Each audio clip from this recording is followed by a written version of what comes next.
space, okay? But if you come to the speaker and you explain your special circumstances, we have colleagues who have back problems with their backs. So I don't need to mention names here, but please, if you have any special circumstances, we will provide for you in a special way. It's not that we are trying to make some members look special, but we consider the special circumstances, most of which are medical, and we can't be bringing them here on the floor. Yes. Honorable Nwagaba. Yeah, thank you, Mr. Speaker. It is a follow-up on the response by the acting Prime Minister to the ropes questions. I wanted her to be very categorical, clear, and unambiguous, that the Prime Minister tomorrow will respond to all missing persons, including Ewano Mugumya, who has been missing for the last 20 or so days, in writing. Thank you. Right, I don't ever remember. Please, I don't want to be as if a minister can go and direct the Prime Minister. The Prime Minister determines her schedule when she's coming here. Okay? The commitment she made, even if she commits here, she doesn't know whether the Prime Minister is going to come or not, or the Prime Minister can at any time call me and explain to me the emergency she has. So I don't want us really to indict our colleague here.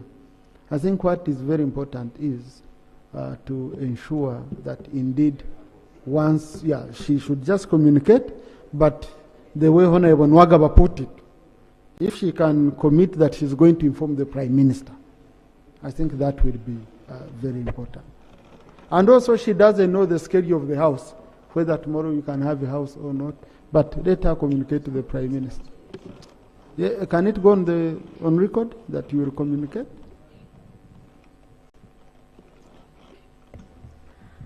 Right, Honorable Speaker, as a student of protocol, my work is to communicate to my boss. Then action taken by my boss is up to the boss, and I will communicate. Thank you. Honorable Roland.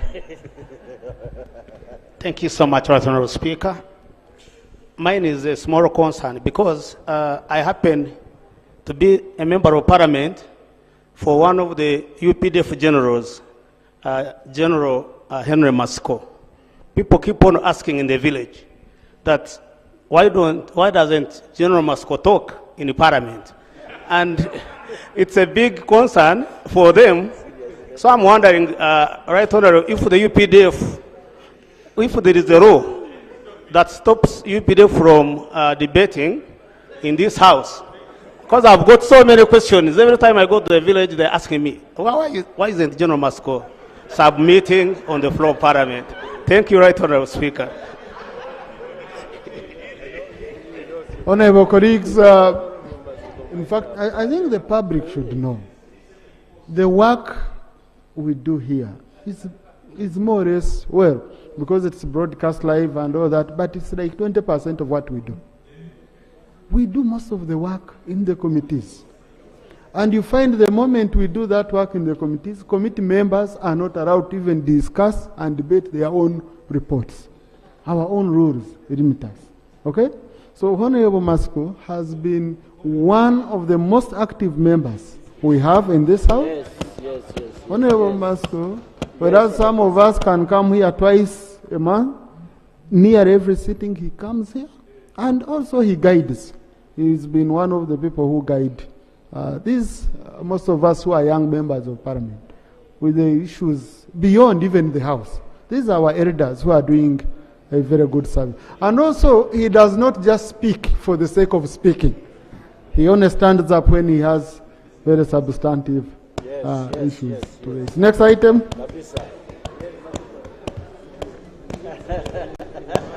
And there is no rule that stops him from speaking. If he wants to speak, the rules are ours. Thank you. Item number 4 in the order paper, Bill second reading, the Energy Efficiency and Conservation Bill 2024. Honourable Minister.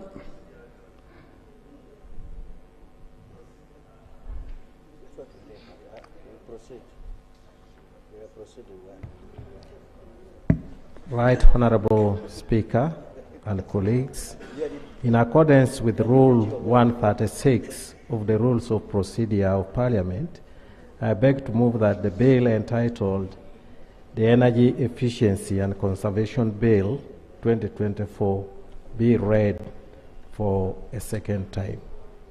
Is the motion seconded? Honorable Kumgabdia, Honorable Muuma, Honorable Mazari, Honorable Rand, Honorable Singonma, Honorable Tamaguzi, Honorable Aranyo, Honorable Masiko, Honorable Dr. Nekesa, Honorable Kaduchu, Honorable Ariko, Honorable colleagues, the whole NRM side. Yes. Yes. Thank you. Honorable Minister, would you want to briefly, just briefly, justify your motion or brief the House?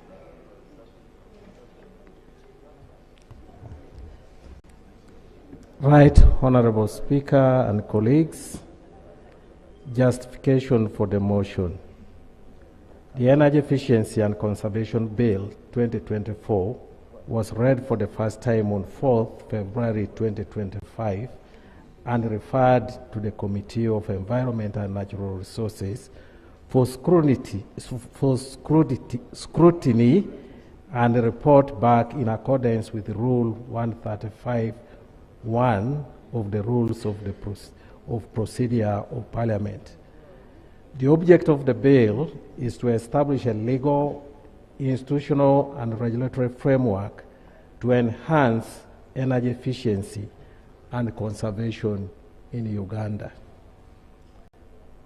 I beg to report the chairperson of the committee presents the report after the scrutiny. Thank you. Honorable Chair.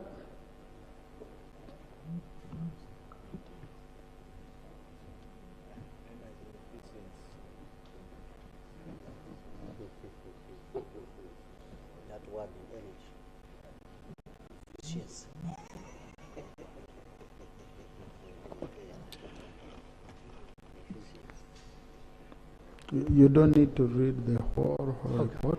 Yeah. Summarize.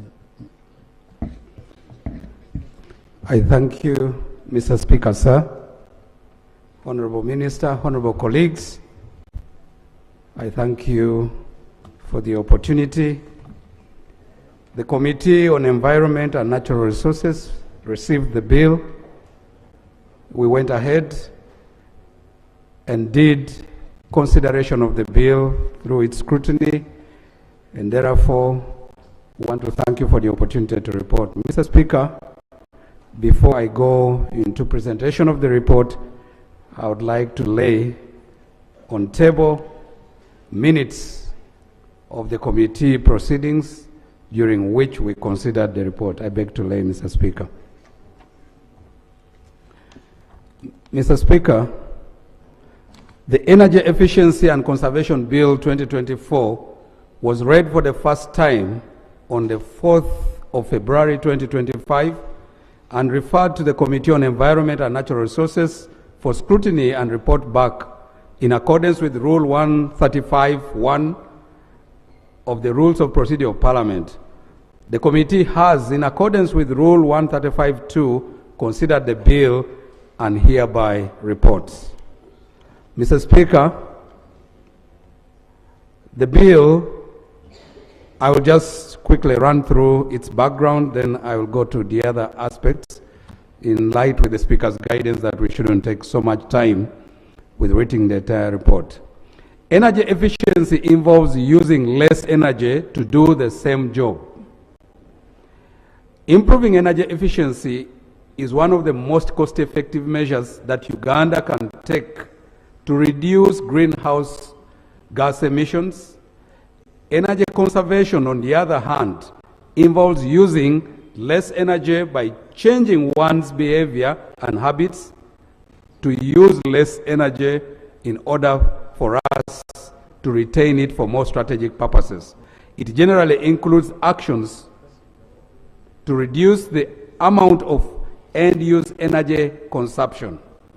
Mr. Speaker, energy is critical for the development of any country as it is a critical component of economic production. The trend for energy demand globally suggests that more and more energy will be required, and yet many of the sources of energy are finite, which makes it imperative that we devise ways to efficiently use what is available. At the same time, the increase in energy demand is directly linked to global warming and climate change. And as the improved cook stoves and efficient technologies have the potential to cut fuel consumption by up to 25%, and in the process save 11 million tons of tree biomass annually. This not only reduces deforestation, but also is crucial for protecting biodiversity and curtailing global warming. Mr. Speaker, sir, energy efficiency and conservation are also key to attaining sustainable development and are equally critical if the world is to remain on course to attain targets set out in the Paris Agreement of keeping the global increase in temperature to not more than 1.5%. Mr. Speaker, the advantages of energy efficiency and conservation are numerous for Uganda. These include economic savings through the use of technologies that use less energy and therefore less cost, job creation through opportunities in innovation and manufacture of energy efficient appliances, and energy security through electricity mobility, which has the potential to significantly reduce petroleum importation. By using energy more efficiently, energy demand can be reduced, leading to lower energy bills for the consumers, lower emissions for greenhouse gases and other pollutants, reduced need for energy infrastructure, and increased energy scrutiny through the reduction of imports. Globally, energy efficiency has contributed to substantial savings in the energy consumption. Mr. Speaker, having said that background, I just wish to state quickly the objects of the bill. The objects of the bill are: 1, to regulate the efficient and rational use of energy in Uganda; 2, to provide for regulatory functions of the commissioner responsible for energy efficiency and conservation and the minister in relation to energy efficiency and conservation; 3, to provide for efficient utilization of energy and for energy conservation in all sectors. Mr. Speaker, 4 is to provide for regulated use of specified energy consuming technologies. 5, to provide for financing of energy efficiency and conservation schemes.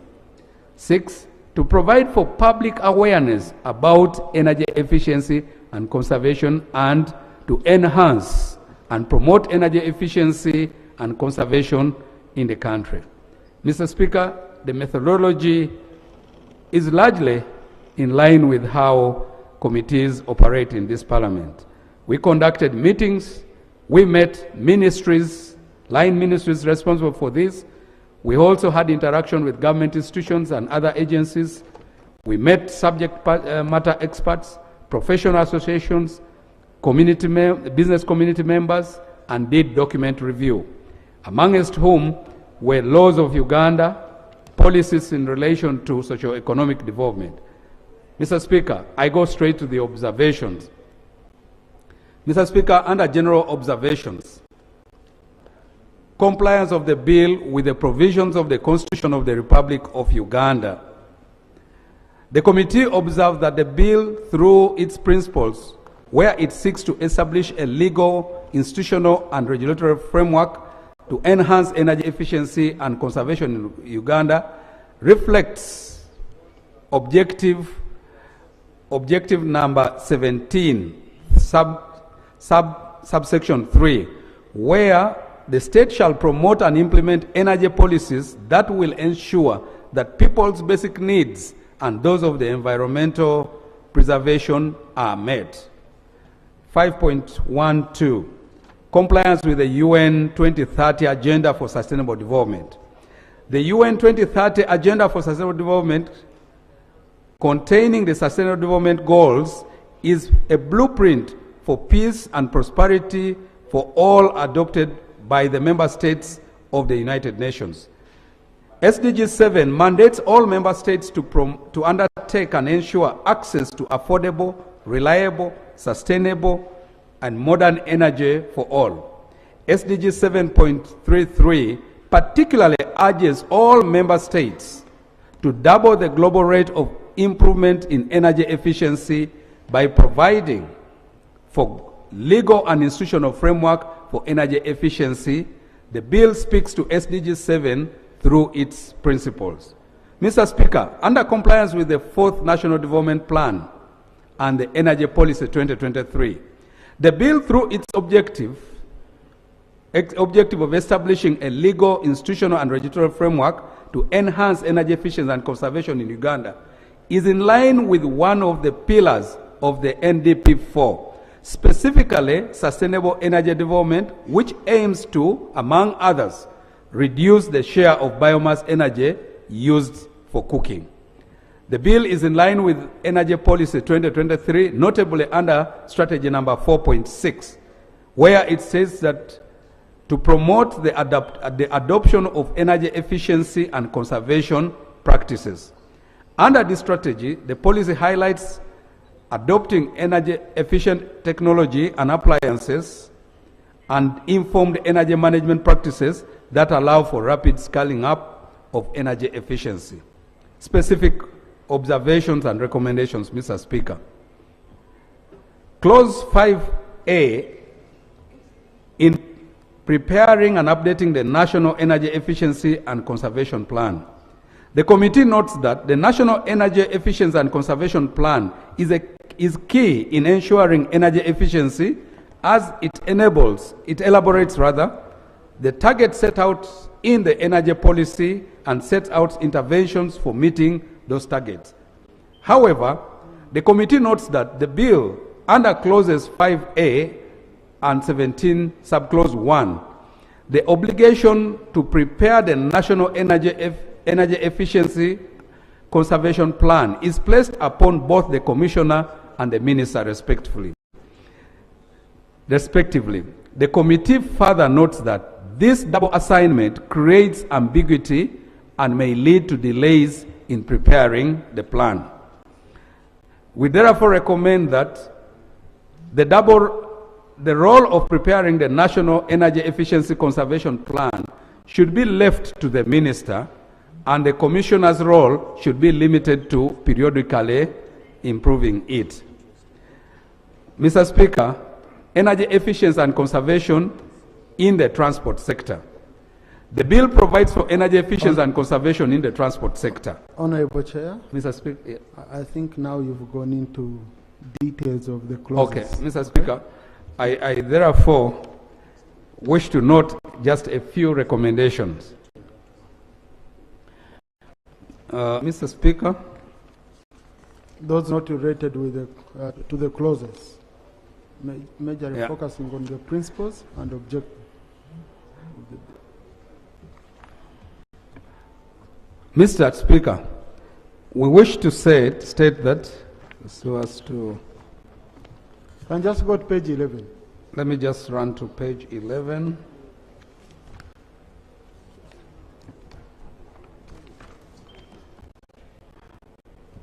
Mr. Speaker, under 11, under clause 39, management of information, the committee observed that it is important for us to include other stakeholders outside government MDAs in the process, in the energy management process. We therefore recommend that this clause be amended in order to provide for consultation with other relevant stakeholders outside government